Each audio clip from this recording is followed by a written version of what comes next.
Hello and welcome to another episode of Scott Reads Comics. Today we continue our journey through the official handbook of the Marvel Universe Deluxe Edition. This is volume 2 of the official handbook, and today we are covering issue number 4. Issue number 4 features entries that range from Doctor Strange all the way through to Galactus. And we have our continuing John Byrne wraparound cover with our characters covered in this issue, moving forward towards some unknowable goal. Let's dive in and take a look at these entries.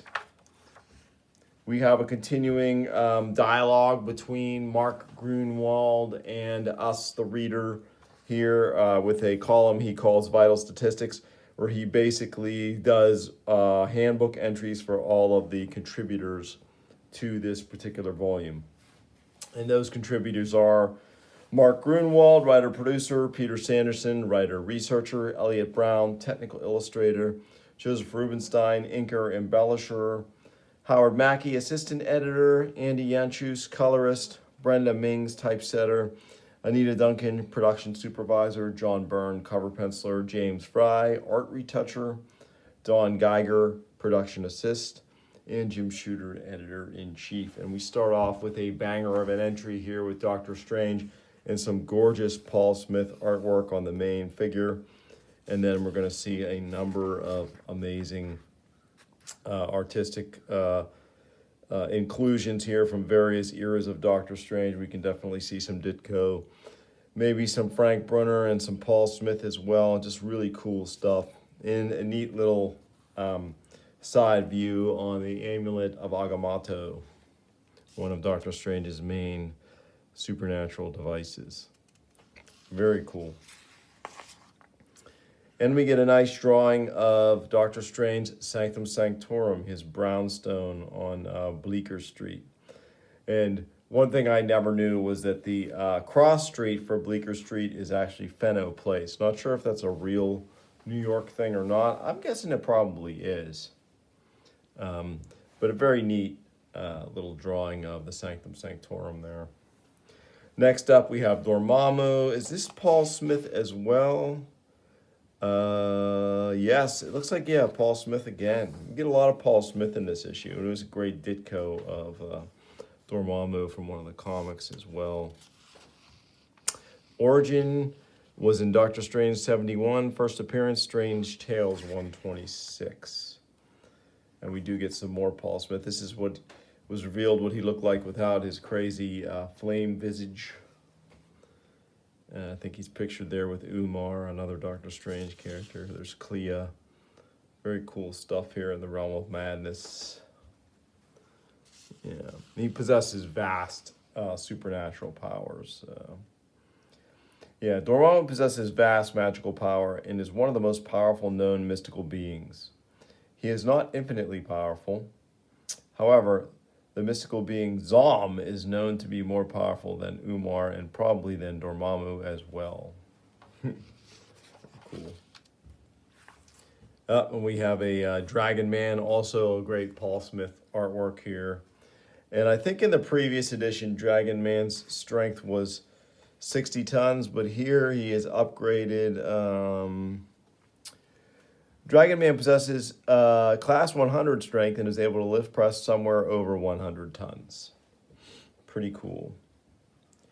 Dread Knight, one of my favorite sort of lesser known, lesser used Marvel villains. Just visually a very cool looking character. Love the techno fantasy tropes here in his costume. And yeah, that's a Dave Cockrum. Really nice work there. Very cool. He uses gadgets, doesn't really have any superhuman powers, but he's definitely got a visually really cool costume. And a neat mutant horse, too. Yeah. Transportation. Dread Knight rides a black bat-winged horse he calls Hell Horse. This steed originally belonged to Nathan Garrett, the first Black Knight of the 20th century, and was mutated to its present state by Victoria Frankenstein. And that's kind of cruel, but yeah, he's a cool looking character. The Dreadnoughts, I believe these were Hydra tech antagonists mainly for Nick Fury. And we have our first gorgeous Elliot Brown technical drawing cutaway here of the inner workings of the Dreadnoughts. Very cool. Oh, I wonder if this is a Steve Leialoha, Jessica Drew here. Let me take a look. Yeah, love it. This is, of course, after Spider-Woman was cruelly depowered and her series was cut short. They couldn't just, I understand cutting a series short because of poor sales. Maybe they could have incorporated her into the Avengers since she had a natural tie to the Avengers. It would have been great. It would have been awesome to see her as a member of the original West Coast Avengers since she was based out there. No, instead they had to nuke the character and bizarrely retire her and take her powers away. So here she is as just plain old Jessica Drew. Pretty cool shot there of her in action as a PI.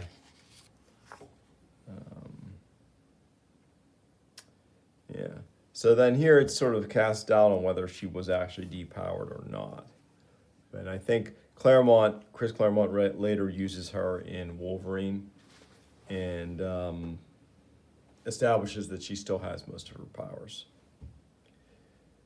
Despair, very cool drawing of Despair there. Who does that one? Oh yeah, that's Rick Leonardi. That's nice. This is Byrne here from Marvel Team Up.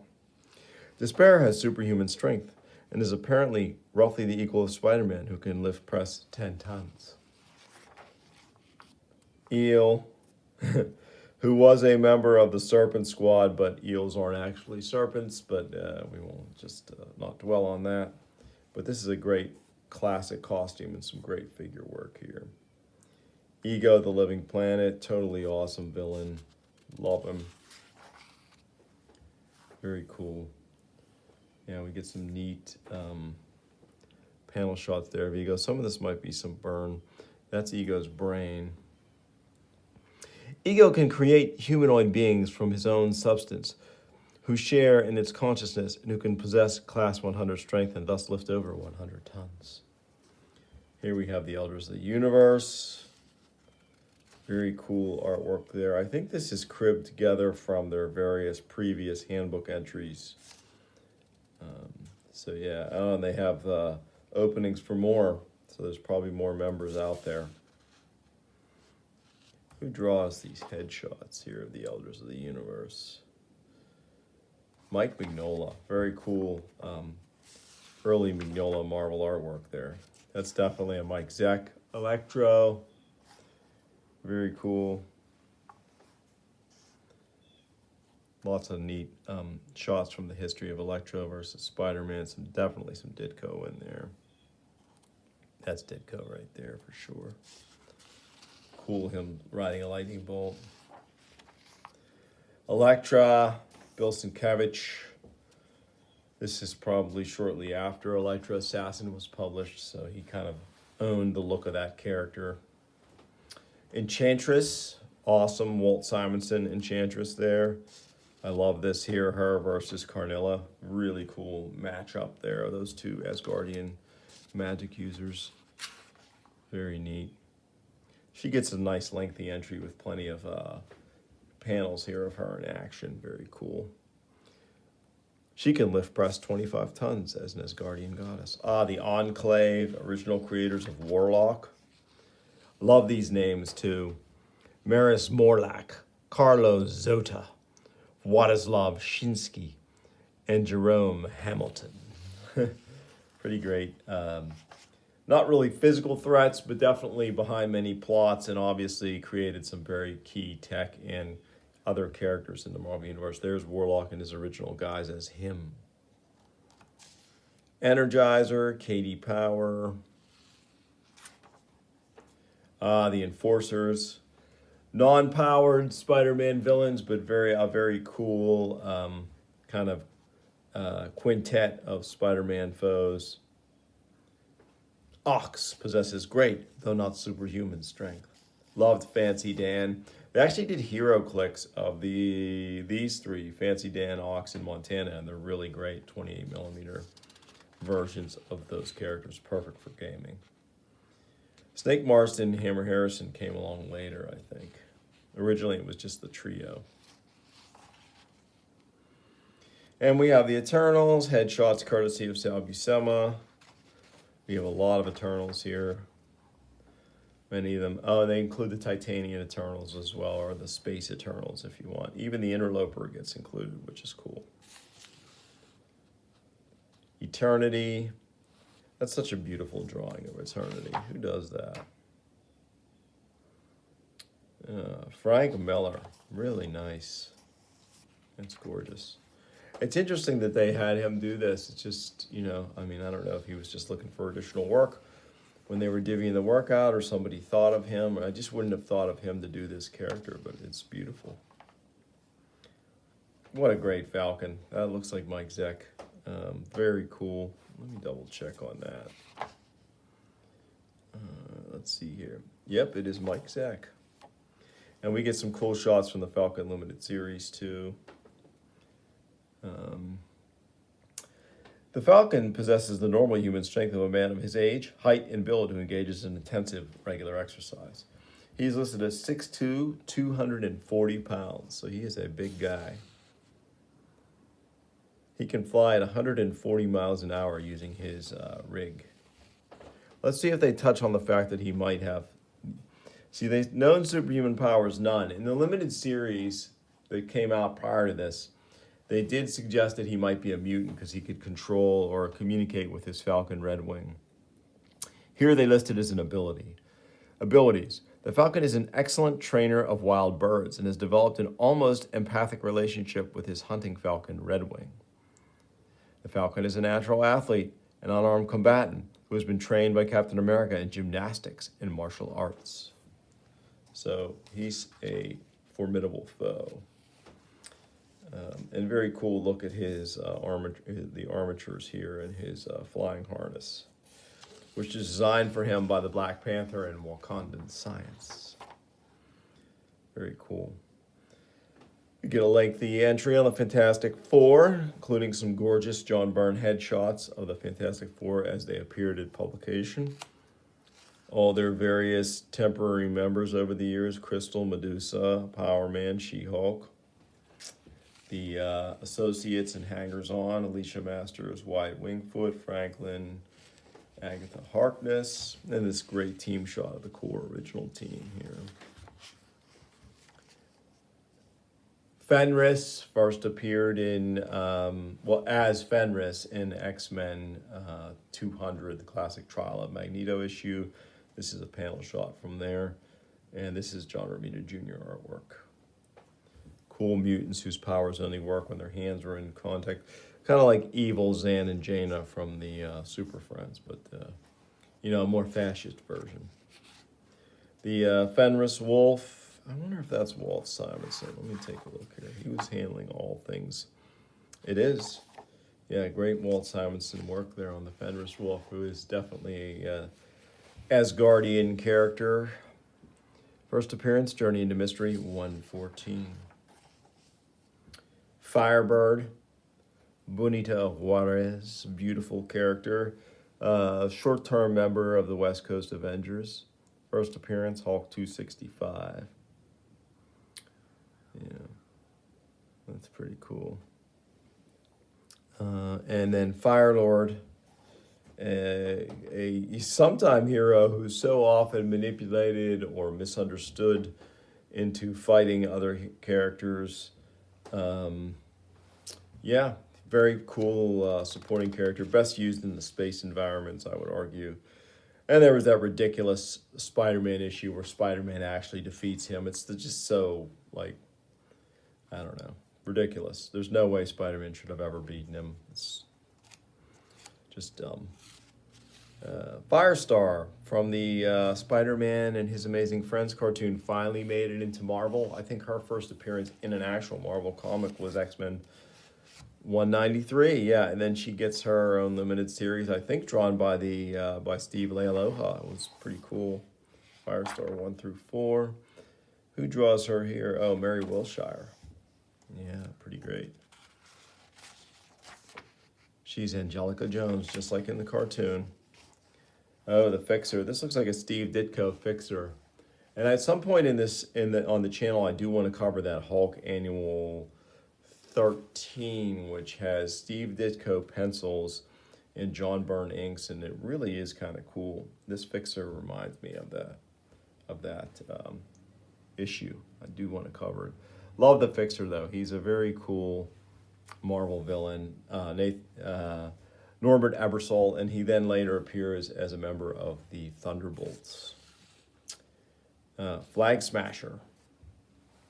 That looks like might be a Paul Neary special there. Yep. Yeah, Paul Neary, I think, first drew Flag Smasher in his first appearance in Captain America 312. He's kind of a visually cool character. Has an interesting ethos and reason for existing. Fool Killer, never too wild about him. Interesting visually, but just a dude with a gun. Not really much to him. Forge, this is definitely Barry Windsor Smith here. Excellent Romita Jr. Panel there, action panel. First appearance, X-Men 184. Oh yeah, the Forgotten One. Let me check this one here. Larry Lieber, Stan's brother. That's nice, some nice Larry Lieber artwork there. So his first appearance was Eternals number 13. That's the original Kirby run. Great shot, Keith Pollard here of Thor and Forgotten One fighting. Former aliases: Hero, Hercules, Samson, Gilgamesh, others unrevealed. So it's great. And here he is in his full-on outfit here, his like pressure suit or whatever he's wearing. And there he is fighting Hercules. The Forgotten One possesses Class 100 strength, enabling him to lift press over 100 tons without also employing his mental powers to levitate the object he is lifting. So like all Eternals, he has a bevy of powers. But he has chosen to focus on physical prowess, so he's the strongest Eternal. Great Dominic Fortune there. Bill Foster, one of my favorite Marvel characters of all time. Giant Man, Black Goliath, then just Bill Foster after he had his brush with death. There's that great what if that I need to cover where what if the Thing and the Beast continue to mutate, and he features prominently in the Thing's story. Really great character, love him. And he's been around Marvel forever. Let's see, first appearance as Bill Foster, Avengers number 32. So he is a storied character. The accruement of mass in his expanded form augmented his bone and muscle tissue, granting him sufficient strength to support his additional weight. At 15 feet tall, Giant Man could lift press about 5 tons. This is him in the Project Pegasus saga, like fighting the grapplers. Very cool. Working in the lab with Hank Pym. Again, some lab work with Hank Pym. Cool stuff. Frankenstein's Monster. This is a Val Merrick piece here. Longtime Barbarian, Savage Sword, and sometime Conan artist. Also did that really weird epic series, Void Indigo, that only went 2 issues. Great artist. How strong is Frankenstein's Monster? Frankenstein's Monster possesses superhuman strength, which enables a lift press over 4,000 pounds. So 2 tons, basically. We get some really great artwork here in these panels from probably some old Marvel horror comics. Cool stuff. Freedom Force used to be the Brotherhood of Evil Mutants. These are some great Paul Smith floating heads here for them, including Spider-Woman 2, character I love from Secret Wars. Frogman, ridiculous but fun character from Daredevil and Spider-Man. This is his son, the son of the Frog. So it's Eugene, Paulino. First appearance and origin, Marvel Team Up 121. I believe they fought the White Rabbit in that one. That was a cool one. Oh, Nick Fury, storied character, gets a very detailed entry. We get a close look at his handgun, which looks nothing like the gun that's pictured here. which incidentally would never fit in this shoulder rig, but it's still a great piece of art. Some great Kirby, or that's actually Steranko, I think. Gaia, one of the Earth gods. Galactus, great, fantastic John Byrne Galactus here. First appearance, Fantastic 448. Of course, he has class 100 strength and a bevy of other powers. He can pretty much do anything he wants when he's at full charge. We get just a nice selection of panels of him in action doing stuff. It's a cool Byrne one right there.